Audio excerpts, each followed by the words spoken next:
চুন্নু তার বাবা মার সাথে বর্ষাপুর নামে এক গ্রামে থাকতো। তার বাবা ছিল গরিব এক দিনমজুর। জমিদারের কাছ থেকে যে পারিশ্রমিক পেত তা দিয়ে কোনো রকমে তার সংসার চলত। এই অবস্থায় যদি অন্য কোনো খরচা করতে হতো তাদের মনে হতো যেন মাথায় পাহাড় ভেঙে পড়ল। প্রতি বছরের মতো এই বছরেও বৃষ্টি শুরু হয়েছিল। চুন্নু ছাতা ছাড়া কোনো রকমে স্কুলে পৌঁছলো, কিন্তু তার দেরি হয়ে গিয়েছিল। তাকে দেখা মাত্রই টিচার বললেন, এই যে ওখানেই দাঁড়াও। কতবার আমি তোমায় বলেছি বৃষ্টিতে ভিজে এভাবে আসবে না, সঙ্গে ছাতা রাখবে তুমি। টিচার, ওই টিচার ছাতা থাকলে তো নিয়ে আসবে। প্রত্যেক বছর বলে যে পরের বছর ছাতা নিয়ে আসবো, কিন্তু আনতে পারে না। কিপটে কোথাকারের। আচ্ছা, তুমি ছাতা কেন নিয়ে আসো না? টিচার, আমার কাছে ছাতা নেই। তাহলে বাবাকে বলো যেন হাট থেকে কিনে আনে। এই দেখো, এই দেখো, আমার বাবা এই ছাতাটা কিনে দিয়েছে। যেটা বলছি, তোমায় এভাবে ভেজা অবস্থায় আমি ক্লাসে আসতে দিতে পারি না। সমস্ত ক্লাস নোংরা হয়ে যাবে। তুমি বাড়ি ফেরো আর কাল আসবে, নয়তো ওখানে দাঁড়িয়েই শুনতে হবে আমি কি পড়াচ্ছি। আর চুন্নু সারাদিন ওই দরজার কাছে, কখনো জানলার কাছে দাঁড়িয়ে টিচারকে দেখতে লাগলো। উনি কি পড়াচ্ছিলেন শুনছিল। দ্বিতীয় দিন সে ভাবলো বৃষ্টি শুরু হওয়ার আগেই সে স্কুলে পৌঁছে যাবে, কিন্তু যেই না সে বাড়ির থেকে বেরোলো হঠাৎ বৃষ্টি শুরু হলো।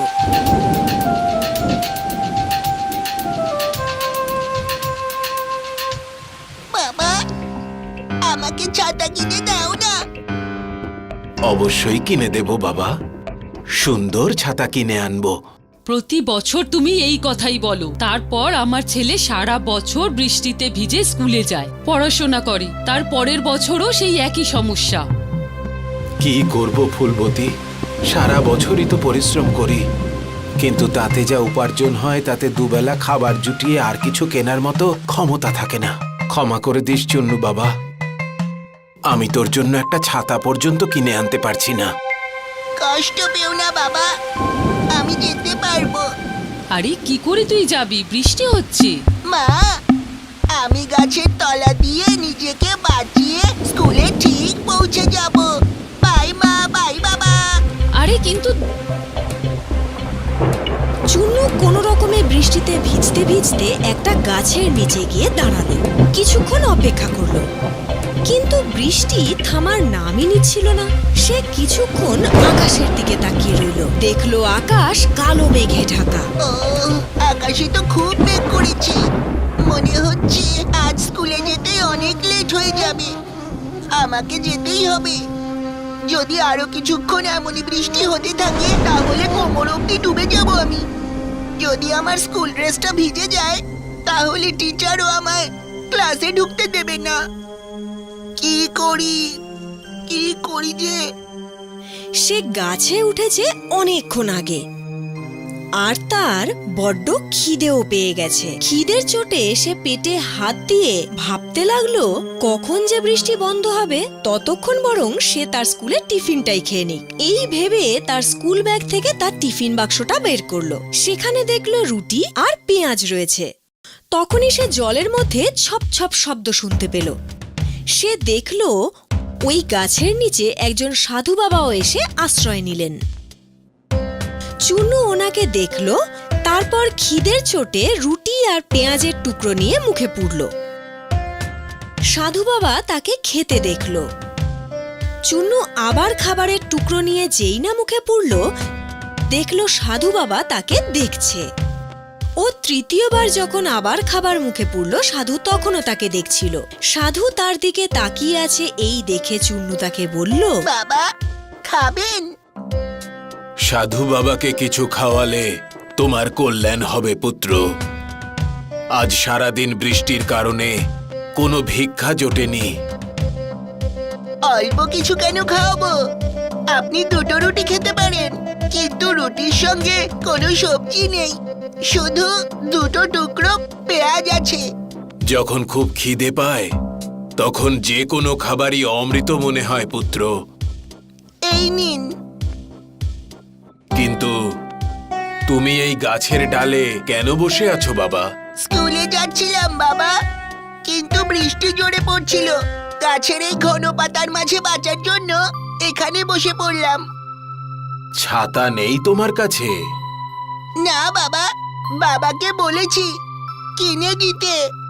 উনি বললেন যে আমায় উনি কিনে দেবেন। এই নাও বাবা, আমার কাছে একটা ছাতা আছে, তুমি রাখো এটা। আরে এ কি বাবা, ছাতা থাকতেও যে আপনি বৃষ্টিতে ভিজে ভিজে যাচ্ছেন। আমাদের সাধুদের ছাতার কি প্রয়োজন? আমরা সাধুরা ছাতা নিয়ে কি করব? গ্রীষ্ম, বর্ষা, শীত যাই আসুক না কেন, আমরা তো প্রকৃতির সমস্ত ঋতুকে উপভোগ করি।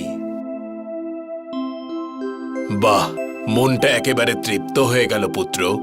যাও, ভালো থেকো। এই বলে সাধু সেখান থেকে চলে গেল। তার যাওয়ার পর চুন্নু গাছ থেকে নামলো আর ছাতা খুলে স্কুলে গেল। স্কুলের সবাই তাকে এত সুন্দর ছাতা নিয়ে আসতে দেখে অবাক হয়ে গেল। আরে তুমি ছাতা থাকা সত্ত্বেও এত দেরি করে এলে? এখন তো স্কুল শেষ হওয়ার টাইম হয়ে এসেছে। কাল থেকে আর দেরি হবে না টিচার। এই তো আমি একটা ছাতা পেয়ে গেছি। নিশ্চয়ই এই ছাতাটাও চুরি করেছে। গাব্বু, সবাই বাইরে আসার পর দেখলো বাইরে খুব জোরে হাওয়া বইছে। আর ঠিক তারপরেই হঠাৎ বৃষ্টি শুরু হয়ে গেল। এই দেখে সব বাচ্চারা নিজের নিজের ছাতা খুলল। দুটো তিনটে বাচ্চার কাছে ছাতা ছিল না। এই দেখে গপ্পু আর তার বন্ধুরা নিজেদের ছাতা খুলে তাদের দিকে তাকিয়ে হাসতে লাগলো।